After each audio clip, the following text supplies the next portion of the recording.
अस्सलाम वालेकुम स्टूडेंट्स, मेरा नाम है ज़ाहिद ख़ान और आज के इस वीडियो में हम डिस्कस करेंगे फ़िज़िक्स क्लास 9 के चैप्टर नंबर 1 के न्यूमेरिकल प्रॉब्लम्स को। तो स्टूडेंट्स, वीडियो स्टार्ट करने से पहले आप सबसे गुजारिश है कि अगर आपने इस चैनल को सब्सक्राइब नहीं किया तो ज़रूर कर लें और साथ में लगे बेल आइकन को भी प्रेस कर दें ताकि आपको मज़ीद जो नेक्स्ट चैप्टर्स के न्यूमेरिकल्स हैं उनकी नोटिफिकेशन बर वक्त मिलती रहे। तो चलिए स्टूडेंट्स शुरू करते हैं। यहाँ पर हमारे पास जो फर्स्ट न्यूमेरिकल है उसमें हमें कहा जा रहा है कि express the following quantities using prefixes.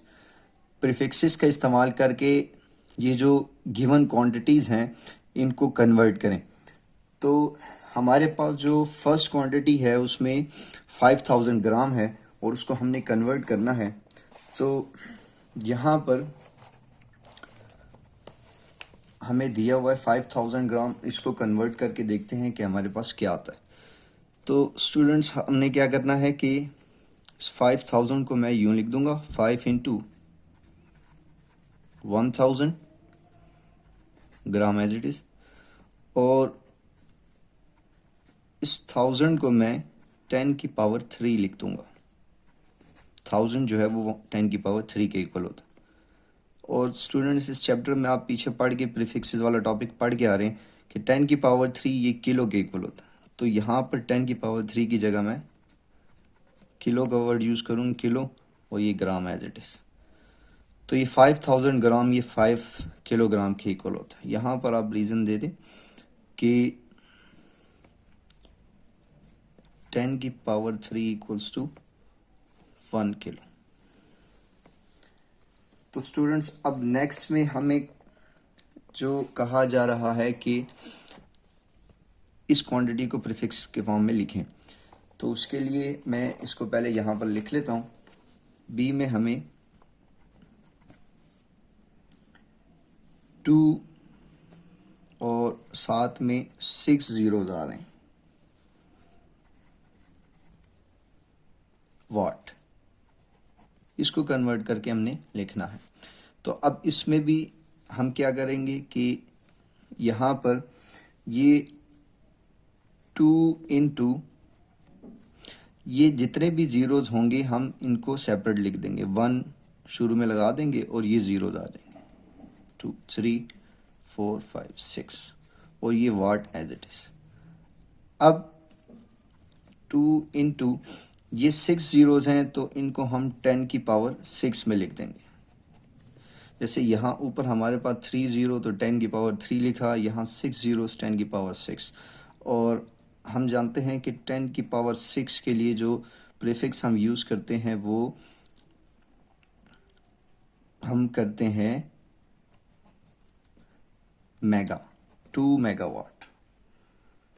तो यहाँ पर स्टूडेंट्स हमारे पास आप रीज़न इसको दे दें कि जो 10 की पावर 6 है ये 1 मेगा के इक्वल होता है। तो ये हमारे पास इसमें कन्वर्ट हो गया। नाउ जो नेक्स्ट पार्ट है उसमें हमें कहा जा रहा है पार्ट सी में कि हमने कन्वर्ट करना है 52 इंटू 10 रेज टू पावर -10, और साथ में जो यूनिट यूज़ की गई है वो किलोग्राम है। अब इसको हमने कन्वर्ट करना है। तो सबसे पहले स्टूडेंट इसमें ये करना है कि ये जो आपके पास नंबर गिवन है 52, इसको पॉइंट की शक्ल में लिखें। तो ये 5 के बाद जब पॉइंट आएगा, पॉइंट के बाद एक नंबर, तो यहाँ पर पॉइंट में कन्वर्ट करने की वजह से 10 आ जाएगा। अब पॉइंट के बाद एक नंबर था 10 की पावर 1, और ये as it is into 10 raise to power -10, और किलोग्राम भी एज इट इज़। अब स्टूडेंट्स, नेक्स्ट स्टेप में आपने क्या करना है कि 5.2 एज इट इज़ लिख लेना है। और यहाँ आप देखें ये बेसिस सेम है, पावर ऐड हो जाएंगी। तो बेसिस सेम, बेस को एक दफ़ा लिखा और पावर इनकी जब ऐड की 1 -10, ये -9 आ गया, और ये kilogram as it is. Next step में आपने क्या करना है कि 5.2 into 10 raise to power 9 as it is लिख लिया, और किलो की जगह 10 की पावर 3 लिख दूंगा। अभी ऊपर हमने यूज़ किया कि किलो 10 की पावर 3 के इक्वल होता। तो यहाँ पर अगेन इस स्टेप में आपने क्या करना है, बेसिस सेम है, पावर ऐड कर लें। तो -3 + 9 ये -6 आ गया हमारे पास। और हम जानते हैं स्टूडेंट्स कि 10⁻⁻6 के लिए जो प्रीफिक्स हम यूज़ करते हैं वो हमारे पास माइक्रो, ये आ जाएगा माइक्रोग्राम। तो यहाँ पर आप रीज़न दे दें कि जो 10⁻⁻6 है ये 1 माइक्रो के इक्वल होता है। तो ये हमारे पास इस तरह से कन्वर्ट हो गया। नाउ अब जो लास्ट वाला है स्टूडेंट्स, वो अब आप ख़ुद करने की कोशिश करें तो वो भी इसी तरह से हो जाएगा। जी तो स्टूडेंट्स, अब हमारे पास जो नेक्स्ट न्यूमेरिकल है 1.2, इसमें हमें कहा जा रहा है कि how do the prefixes micro, nano and pico relate to each other. यानी कि ये जो 3 प्रीफिक्सेस हैं माइक्रो, नैनो और पाइको, इनका आपस में क्या रिलेशन है या हम इनको कैसे एक दूसरे के इक्वल लिख सकते हैं। तो उसके लिए सॉल्व करते हैं इसको। सबसे पहले हम देखते हैं relation between micro and nano. तो माइक्रो और नैनो का आपस में क्या रिलेशन है। तो स्टूडेंट जैसे कि हम जानते हैं कि 1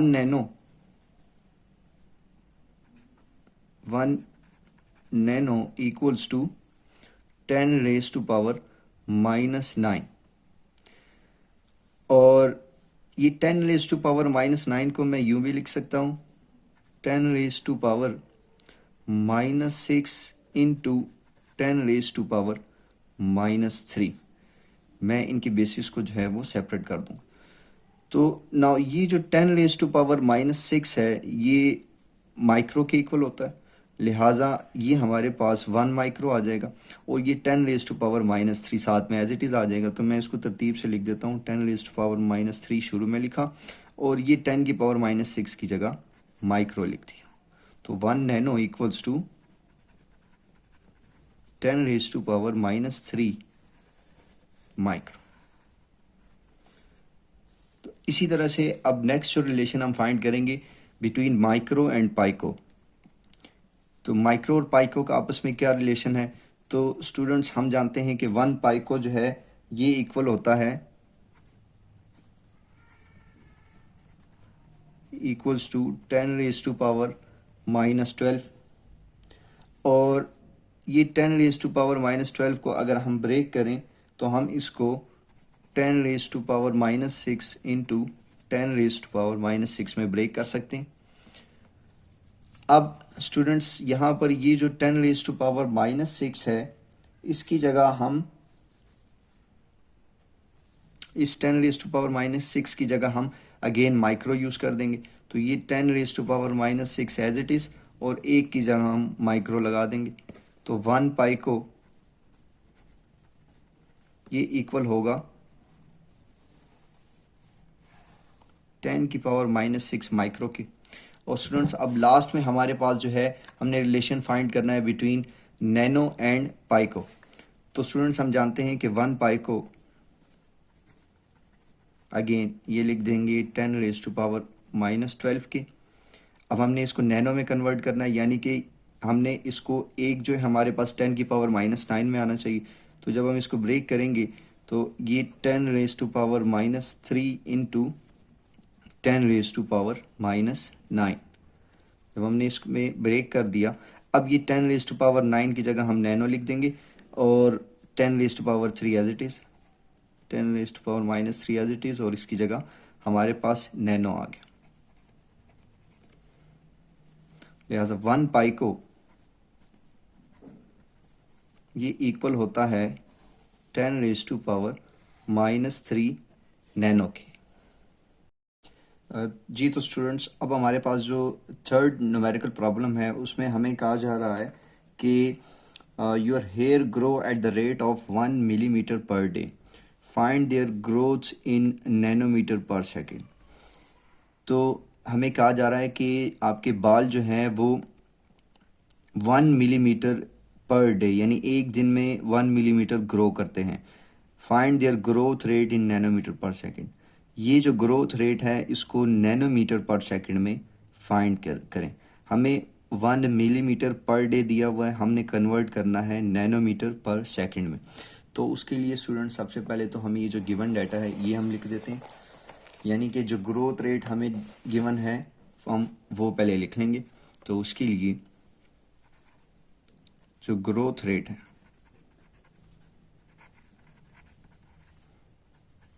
ये हमें गिवन है 1 मिलीमीटर पर डे। ये 1 मिलीमीटर पर डे का मतलब है डे से डिवाइड हो रहा है, 1 डे डिवाइडेड बाय 1 डे। अच्छा, तो इसके बाद अब आपने क्या करना है कि ये 1 मिलीमीटर एज इट इज़ लिख लेना है और एक दिन में कितने सेकंड्स होते हैं हमने वो लिख देना है। तो स्टूडेंट्स इसको आप इस फार्मूले से निकाल भी सकते हो। फार्मूला हमारे पास इस तरह से होता है कि एक दिन में हमारे पास 24 घंटे, एक घंटे में हमारे पास 60 मिनट और एक मिनट में हमारे पास 60 सेकंड। जब आप इनको मल्टीप्लाई करोगे तो आपके पास 8.86400 ये हमारे पास इसकी वैल्यू आ जाएगी। तो स्टूडेंट्स इसको जब आप कन्वर्ट करेंगे ये सेकंड्स में आ गए, तो ये 1 मिलीमीटर डिवाइडेड बाय, इसको जब आप पॉइंट्स की शक्ल में लिखें तो ये 8.64 इंटू 10⁻⁴ सेकेंड आ जाएगा। नाउ ये 1 मिलीमीटर स्टूडेंट्स, 1 मिलीमीटर में तो जब हम मीटर में कन्वर्ट करेंगे तो 1 इंटू 10⁻³ मीटर आ जाएगा। 1 मिलीमीटर ये 10⁻³ मीटर के इक्वल होता है और ये डिवाइड वाली values as it is 8.64 into 10⁻⁴ second. अब स्टूडेंट्स यहाँ पर आप क्या करें कि ये 1 डिवाइडेड बाई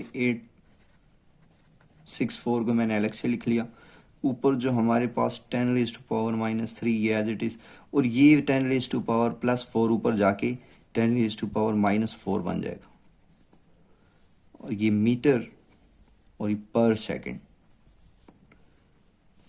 अब स्टूडेंट्स इसको जब आप डिवाइड करेंगे तो आपके पास 0.1157 आ जाएगा और यहाँ पर बेसिस सेम है, पावर ऐड हो जाएंगे 10⁻⁻7 मीटर पर सेकेंड।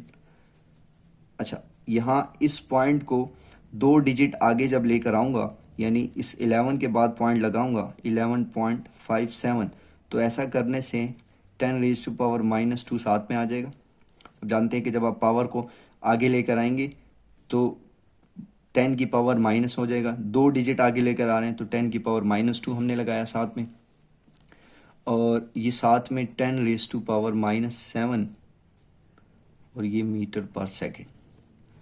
अब स्टूडेंट यहाँ पर अगेन बेसिस सेम है, पावर ऐड कर लें तो ये 11.57 इंटू 10⁻⁻9 मीटर पर सेकेंड। अब यहाँ पर स्टूडेंट ये 10⁻⁻9 ये नैनो के इक्वल होता है तो यहाँ पर 11.57 नैनोमीटर पर सेकेंड ये हमारे पास आ गया आंसर इसका।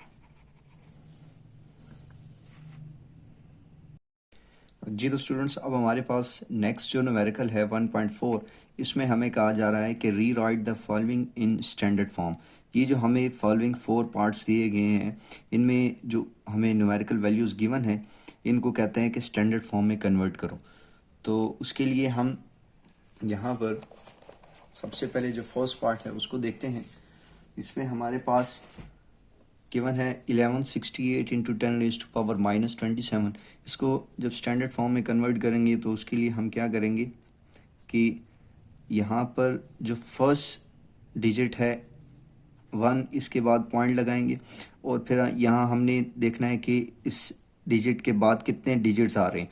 यहाँ पर 3 डिजिट्स आ रहे हैं हमारे पास, तो पॉइंट के बाद 3 डिजिट्स ये एज इट इज़ लिख दिए इनटू, अब पॉइंट के बाद 3 डिजिट थे तो 10 की पावर 3 आ गया और ये 10 की पावर -27 एज इट इज़। अब बेसिस सेम है, पावर ऐड कर लेंगे 11.168 और सॉरी 1.168 और ये बेसिस सेम है, पावर ऐड हो जाएंगे 10 की पावर 3 - 27 और हमारे पास आंसर आ जाएगा 1.168 इंटू 10 की पावर -24। इसी तरह से अब स्टूडेंट्स ये जो हमारे पास नेक्स्ट पार्ट है इसमें हमें गिवन है 32 इंटू 10⁵ को स्टैंडर्ड फॉर्म में कन्वर्ट करना है। तो इसके लिए क्या करेंगे कि पॉइंट जो है ये 3 के बाद लगेगा, 3.2 बन जाएगा, पॉइंट के बाद 1 डिजिट, तो ये साथ में 10 की पावर 1 आ जाएगी और ये 10 की पावर 5 एज इट इज़। अब अगेन स्टूडेंट वही काम करेंगे कि बेसिस सेम है, पावर ऐड कर लेंगे, तो 1 + 5 हमारे पास ये 6 आ जाएगा। तो 3.2 इंटू 10 की पावर 6 हमारे पास ये स्टैंडर्ड फॉर्म में इसका आंसर आ गया। अब जो स्टूडेंट्स हमारे पास नेक्स्ट है पार्ट सी में, इसमें हमने क्या करना है कि अब इन डिजिट्स को सॉल्व करना है, स्टैंडर्ड फॉर्म में कन्वर्ट करना। तो इसके लिए अब वही करेंगे कि यहाँ पर 7 के बाद जब पॉइंट लगेगा, पॉइंट के बाद 2 डिजिट, तो साथ में 10 की पावर +2 आ जाएगी और ये 10 की पावर -5 एज इट इज़, ये किलोग्राम भी एज इट इज़। अगले स्टेप में हम यहाँ पर ये 7.25 एज इट इज़ और बेसिस सेम में पावर ऐड कर लें, तो मैं यहाँ पर डायरेक्ट कर रहा हूँ, 10 की पावर 2 - 5 ये आ जाएगा 10 की पावर -3 और ये किलोग्राम एज इट इज़।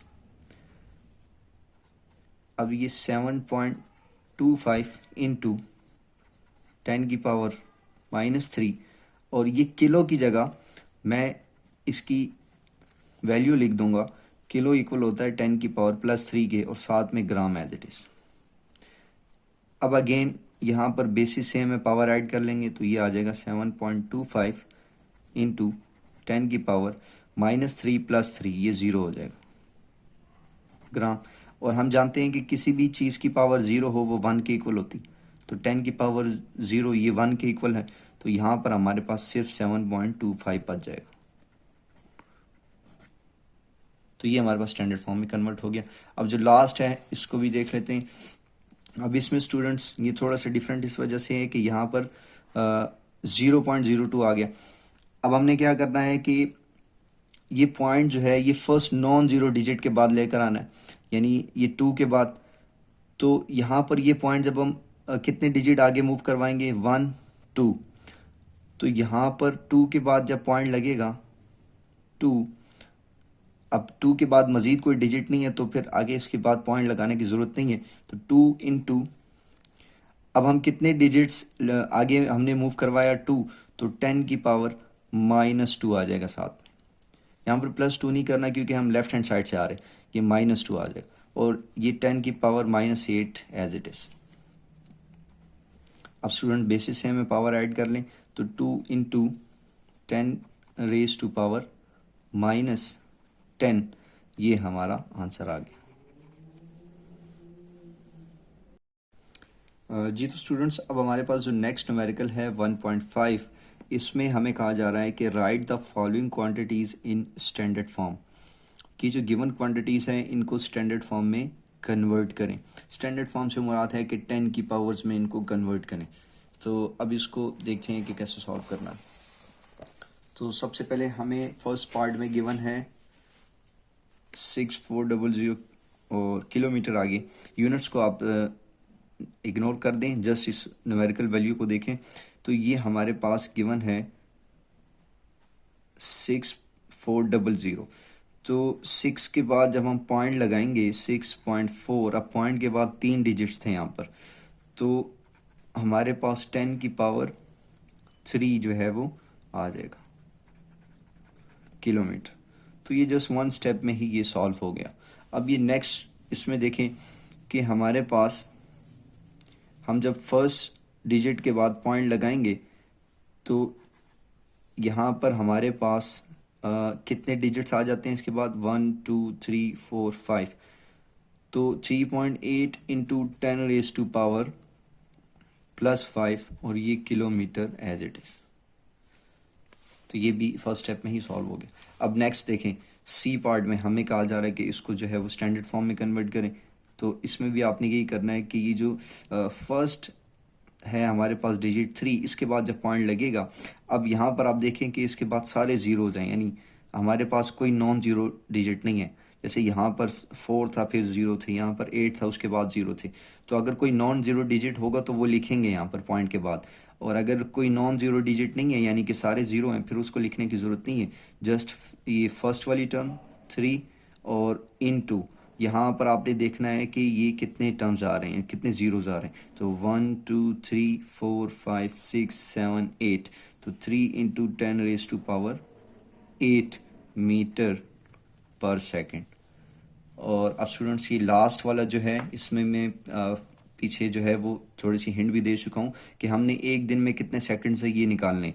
तो उसके लिए सबसे पहले तो आप ये देख लें कि 1 डे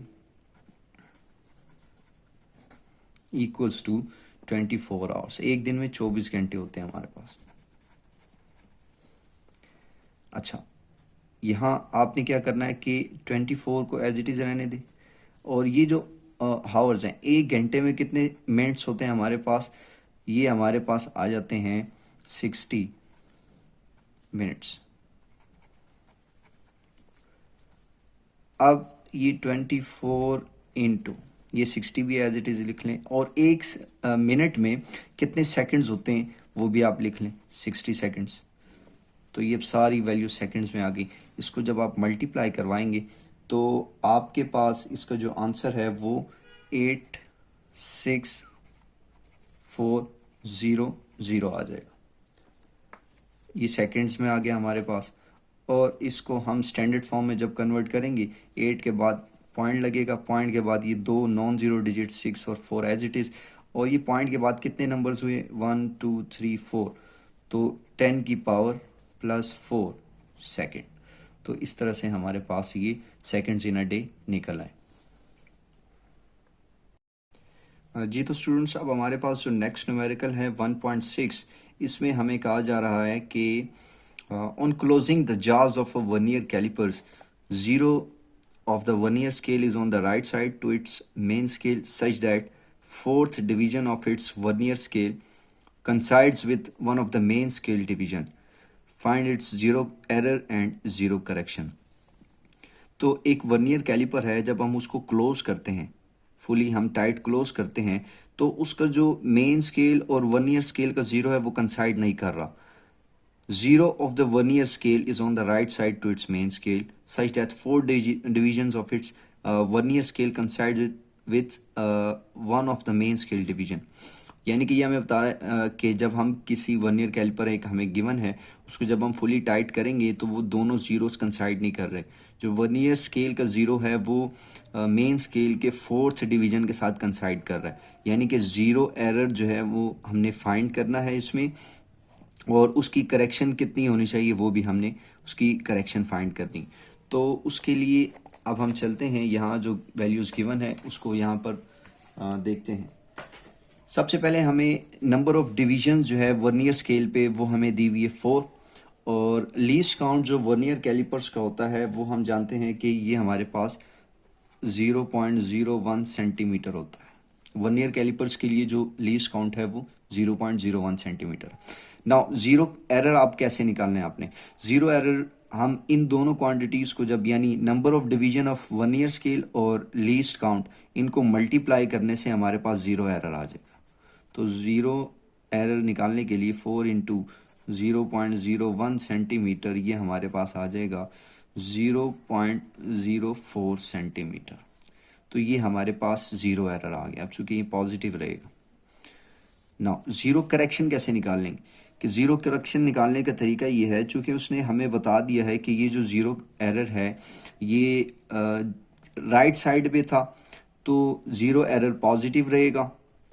अब जितना ज़ीरो एरर है उसी को हम माइनस करेंगे, यानी उसके साथ माइनस लगा देंगे, तो ये हमारा ज़ीरो करेक्शन बन जाएगा। तो ज़ीरो करेक्शन कितना आएगा, 0.04, इसके साथ जब हम नेगेटिव का साइन लगा देंगे ये ज़ीरो करेक्शन बन जाएगा। जी तो स्टूडेंट्स, अब हमारे पास जो नेक्स्ट न्यूमेरिकल है 1.7, इसमें हमें कहा जा रहा है कि a screw gauge has 50 divisions on it's circular scale. The pitch of the screw gauge is 0.5 millimeter. What is it's least count, यानी कि हमें स्क्रू गेज की जो सर्कुलर स्केल की डिवीजन्स है वो गिवन है और हमें स्क्रू गेज के जो पिच है वो दे दिया गया है और हमें फाइंड करना है लीस्ट काउंट। तो उसके लिए जो गिवन डाटा है सबसे पहले वो लिख लेते हैं। तो हमारे पास जो नंबर ऑफ डिवीजन है सर्कुलर स्केल में वो 50 गिवन है और पिच हमें उसने दे दिया है 0.5 मिलीमीटर। तो लीस्ट काउंट अब हमने फाइंड करना है। तो स्टूडेंट्स आप पीछे पढ़ के आ रहे हैं इस चैप्टर में कि जो स्क्रू गेज है इसके लीस्ट काउंट का फार्मूला हमारे पास क्या होता है कि pitch of screw gauge divided by हमारे पास number of divisions on circular scale.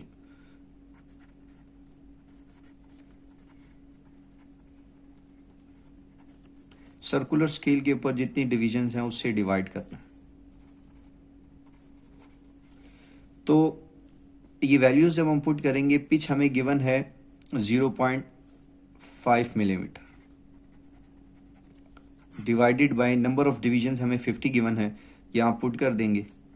तो इनको डिवाइड करने से हमारे पास जब आप 0.5 को 50 से डिवाइड करेंगे तो हमारे पास जो है ये हमारे पास इसका आंसर 0.01 मिलीमीटर आ जाएगा। अब जब हम इस मिलीमीटर को सेंटीमीटर में कन्वर्ट करेंगे तो इसको मज़ीद आप 10 से डिवाइड कर लें तो ये सेंटीमीटर में कन्वर्ट हो जाएगा। तो इसको डिवाइड करने से हमारे पास 0.001 सेंटीमीटर आ जाएगा। तो ये हमारा आंसर है। तो स्टूडेंट्स अब हमारे पास जो नेक्स्ट न्यूमेरिकल है 1.8, इसमें हमने क्या करना है जी, सिग्निफिकेंट फिगर्स फाइंड करते हैं। Which of the following quantities have 3 significant figures. ये जो हमें क्वांटिटीज़ गिवन है हमसे पूछ रहा है कि इनमें से किस क्वांटिटीज़ की जो है वो सिग्निफिकेंट फिगर्स, 3 उनमें सिग्निफिकेंट फिगर्स आ रहे हैं। तो सबसे पहले तो हम यहाँ पर इन सब की अलग अलग से देखते हैं कि किस में कितने सिग्निफिकेंट फिगर्स हैं और फिर जिसमें 3 हुए उनको हम पॉइंट आउट कर लेंगे, वही हमारा आंसर होगा। तो सबसे पहले आप यहाँ पर ये वैल्यूज़ मैंने लिख ली हैं। आपको स्टूडेंट्स ये पता होना चाहिए कि सिग्निफिकेंट फिगर्स जो हैं ये होते क्या हैं और इनको कैसे कैलकुलेट करते हैं। तो सिग्निफिकेंट फिगर्स के रूल्स आपने पढ़े होंगे चैप्टर में, तो उसमें ये क्या था, सिर्फ आपने ये 2 बातें याद रखनी है कि अगर हमारे पास 0 पॉइंट से पहले 0 हो और उसके फ़ौरन बाद भी ज़ीरोज़ हों तो ये सिग्निफिकेंट फिगर्स में ये सिग्निफिकेंट फिगर्स का हिस्सा नहीं है, ये शामिल नहीं होते। इसके अलावा अगर 2 क्वांटिटीज़ के दरमियान, 2 डिजिट्स के दरमियान, फॉर एग्जांपल 207 है, 2 डिजिट्स के दरमियान 0 आ रहा हो, ये भी सिग्निफिकेंट फिगर का हिस्सा होगा ये 0। या हमारे पास अगर इस तरह से सिचुएशन है कि 2.07 यानी कि पॉइंट के बाद 0 है लेकिन पॉइंट से पहले कोई ज़ीरो डिजिट था, जैसे 2 है, तो तब भी ये 0 सिग्निफिकेंट फिगर कहलाएगा।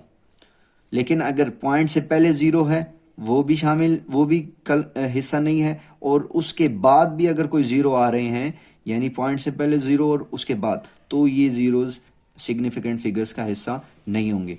तो अब हम यहाँ पर देखें, ये हमारे पास यहाँ पर पॉइंट से पहले जो है वो 3 है, नॉन ज़ीरो डिजिट है। तो अब इसके बाद जो ये 2 ज़ीरोज़ होंगे ये भी सिग्निफिकेंट फिगर्स होंगे। तो अगर हम टोटल कैलकुलेट करें, टोटल कितने सिग्निफिकेंट फिगर्स हुए, 1 2 3 4 5, तो यहाँ इसके सिग्निफिकेंट फिगर्स जो हैं वो 5 हैं। अब इसी तरह यहाँ पर देख लें, यहाँ पॉइंट से पहले 0 है यानी कि ये सिग्निफिकेंट फिगर का हिस्सा नहीं है। पॉइंट के बाद भी 2 ज़ीरोज़ हैं यानी ये 3 जो है ये सिग्निफिकेंट फिगर्स का हिस्सा नहीं है। अब पीछे कितने बच गए, 1 2 3, ये सिग्निफिकेंट फिगर्स हैं तो इसके सिग्निफिकेंट फिगर्स 3 हैं।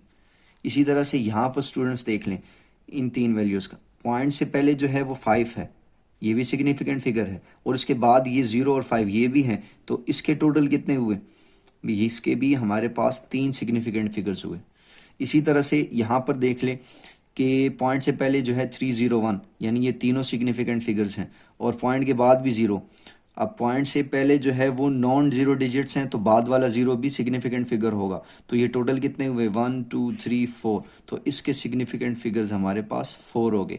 अब सवाल ये था कि ये जितने भी आप ये 4 पार्ट्स गिवन है, इनमें से किस किस के सिग्निफिकेंट फिगर्स जो हैं वो 3 हैं। तो यहाँ हमने देख लिया कि बी और सी के सिग्निफिकेंट फिगर्स 3 हैं, तो हमारा जो आंसर है उसमें हम क्या लिख देंगे, B and C.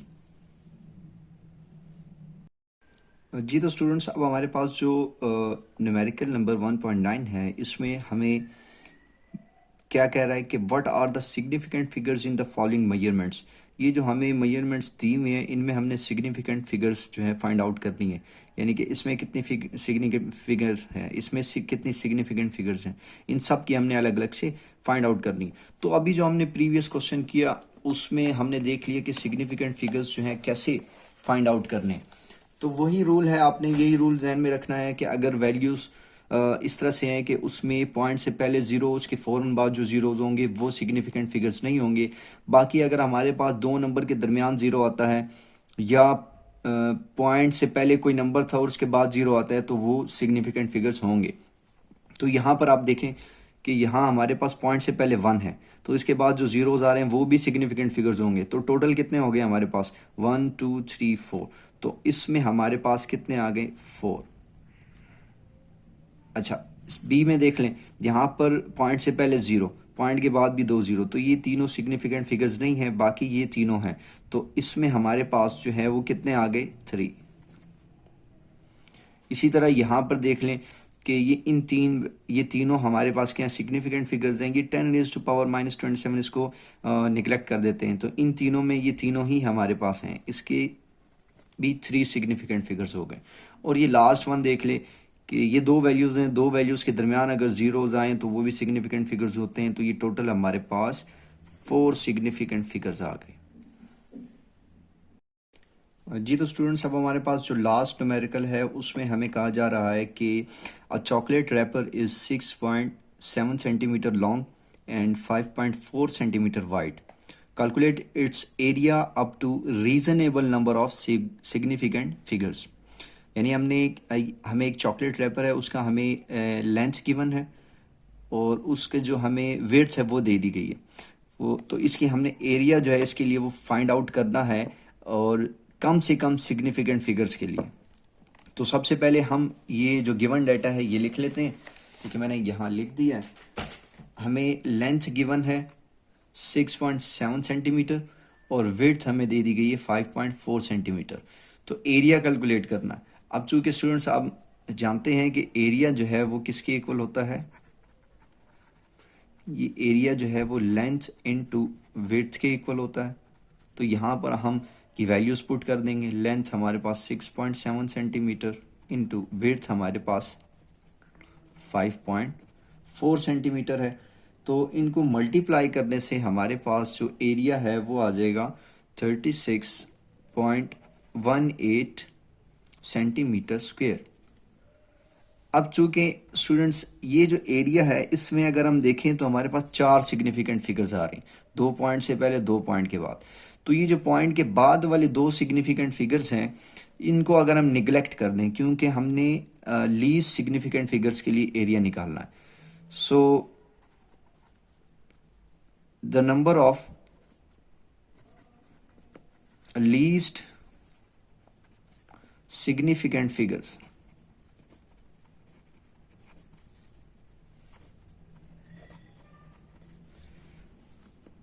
In the area, इस एरिया में जो number of least significant figures हैं वो हमारे पास कितने हैं, 2।